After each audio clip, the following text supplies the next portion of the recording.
Welcome to the Deep Dive. This is where we basically take a whole load of interesting sources and pull out the really key bits for you. hmm Think of it as, your shortcut to being in the know without having to wade through everything yourself. And this time, wow, we've got quite a mix. We've been digging into a lifestyle magazine, 7 Days Lifestyle mainly, Right. and it covers, well, everything from travel adventures, what's hot in food, cultural achievements, even a bit of tech. Exactly. So, have you ever stopped to think what, say, a trip to Morocco by some Irish explorers, Okay. a chocolate bar from Dubai that's gone absolutely viral, and an AI that scans your skin? Mm-hmm. What could they possibly have in common? Huh. Doesn't sound like much. Right. Well, let's dive in and unpack it. Okay, sounds good. Let's maybe start with Morocco. That 7 Days Lifestyle piece followed these Irish travelers. Yeah, And it seems like they really went, beyond the standard tourist stuff, tried to get a real feel for the place. they really seem to explore that mix of tradition and, well, modern life, didn't they? Mm. Their first stop was Tanger. Sounds like it's got a real buzz, very cosmopolitan. Yeah, the article mentions Cafe Hoffa. You can almost picture it, right? People from all over chatting over mint tea. Totally. And then the Grotte Cool, these amazing caves, practically looking over at Europe. What I found interesting was how Tanger wasn't just presented as sights to see, but as a place of, connection. Yeah. That Cafe Hoffa bit really drives home that idea of cultural exchange, the interactions. Then they jumped on the Al Barak, that super fast train. Right, a clear sign of modern Morocco. Yeah, quite a contrast. Mm-hmm. And that took them to Marrakech. Yeah. Now that sounds like where they really dove deep into the vibrant Medina. Oh, absolutely. Marrakech just explodes off the page, doesn't it? The energy in the souks. Mm-hmm. The whole art of haggling, which they mentioned. Yeah, they did. Said not to go too hard on the carpets. Right. And just the smells, the spices. They talk about discovering artisan workshops, seeing craftsmanship that's still very much alive. It really sounds like they just embraced getting lost in there, soaking up the atmosphere. But like you said, it wasn't just old stuff. They pointed out the modern touches, too. Which brings us right back to that main idea, doesn't it? Old and new, side by side. Definitely. So these Irish explorers got both the really deep traditions and the, 21st century progress all in one trip. And the magazine kind of wraps up by talking about this connection they felt between Ireland and Morocco. Maybe a bit unexpected. It is a little, isn't it? Perhaps it's that shared sense of history, or maybe just the warmth of the people. Hard to say. Interesting thought. Mm. Okay, so from ancient alleyways to high-speed rail, Mm-hmm. Morocco sounds like a place where history and the future are, well, constantly interacting. Mm-hmm. Now, let's totally switch gears.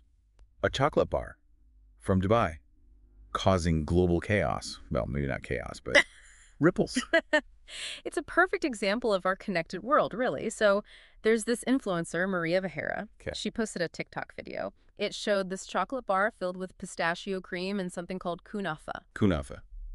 Like that shredded pastry. Exactly, angel hair pastry. Anyway, the video just blew up. Over 120 million views, apparently. Whoa, 120 million Mm-hmm. for a chocolate bar. That's wild. So what happened next? What's the fallout from all those eyeballs? Well, this massive sudden craving for this specific chocolate has actually pushed up the price of pistachios. Quite a bit, actually. Really? How much are we talking? The article said in less than a year, the price per pound went from about $7.65 Okay. up to over $10.30. Wow, that's a serious jump. Is it just the chocolate bar effect or other factors too? It seems like a bit of a perfect storm. You've got that huge demand spike from the viral trend, obviously. Right. But also, it seems the U.S. pistachio harvest, and they're a big producer, wasn't as good last year. So less supply, way more demand, Mhm. prices go up. Makes sense. So how does this global pistachio mania affect Morocco specifically?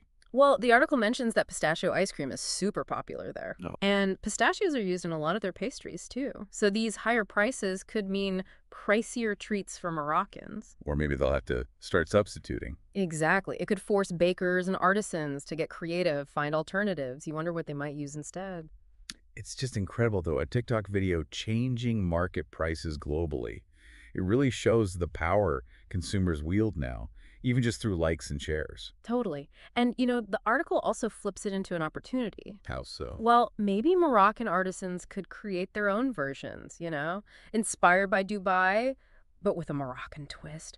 Imagine cello with pistachio cream, or maybe mizmen with a kunafa filling. Ooh, now you're talking. That's a great point. Global trends sparking local innovation. Right. Okay, so from viral food to homegrown excellence. Yeah. The Brev's lifestyle section highlighted some really impressive Moroccans. Yeah, tell us about them. Okay, first up, Hajar Yunus. She's just 22, Yeah. very, and she won this major international competition for reciting and memorizing the Holy Quran. What's amazing is her mastery of all 10 recognized Quranic readings. The judges, described as a scientific jury, were apparently full of praise. That's incredible skill and dedication, Yeah. especially at 22. It really speaks volumes about the importance of that tradition, doesn't it? Absolutely. Deep cultural significance there. And then, shifting gears a bit, there's Youssef El Ghatou, The pastry chef, I remember reading about this. The massive cake. the very one. He got the Guinness World Record for the longest frisée. You know that French strawberry cake? How long was it? The article didn't give the exact length, but stressed the effort he worked with top French chefs and Moroccan artisans.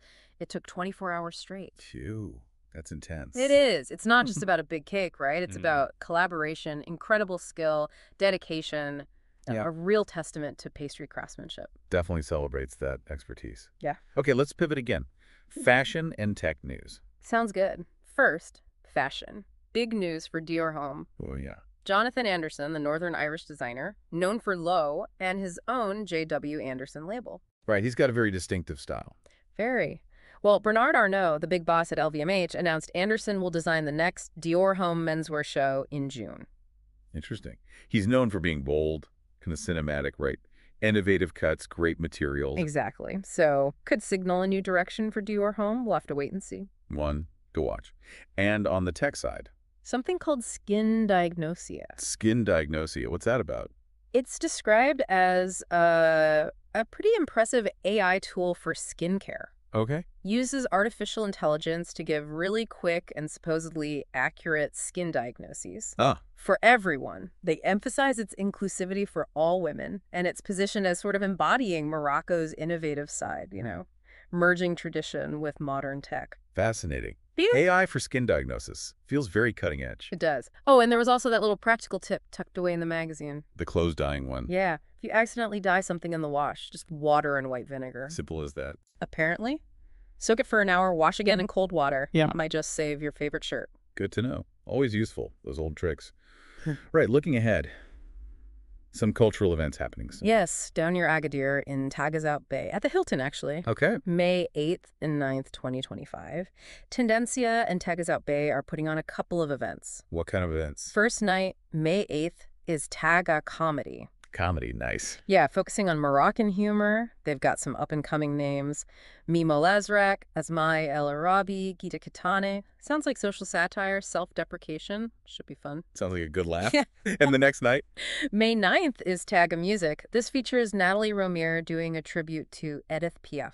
Ah, Piaf, classic. Yeah, apparently Romier's gained international success, and this is her first time performing the show, recreating Piaf's 1961 recital in Taghazout Bay. Sounds quite moving, potentially. Yeah, it does sound special. Okay, and just a couple of other quick news items we picked up. That's right. One from Turkey. They've brought in a ban on C-sections that aren't medically necessary, specifically in private hospitals. Oh, interesting. Why is that? Seems to be part of a bigger push to encourage natural births. Turkey apparently has quite a high C-section rate compared to other OECD countries. I see. And it also seems tied into broader government concerns about declining birth rates in the country. Right, got it.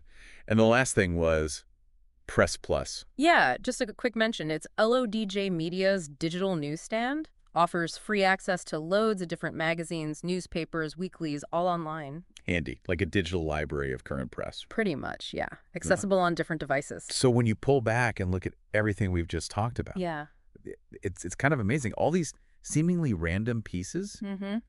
they really do paint a surprisingly rich picture of what's going on, not just in Morocco, but how things connect globally. Absolutely. You've got cultural exchange from travel, Right. a viral food trend causing economic ripples. Yeah, the pistachio thing. Celebrations of individual talent, tech advancements, art. It really shows how intertwined everything is becoming. It really makes you think, though, doesn't it? Yeah. Like, considering all this, what other weird, unexpected global effects could bubble up from something seemingly small and local? That's a great question. Or even just thinking about Morocco specifically, that blend of old and new, what part of that really resonates? And, could you see similar things happening where you live? Exactly. These are the thoughts that stick with you after a deep dive like this. It's always about discovering those connections, isn't it? There's always more to explore.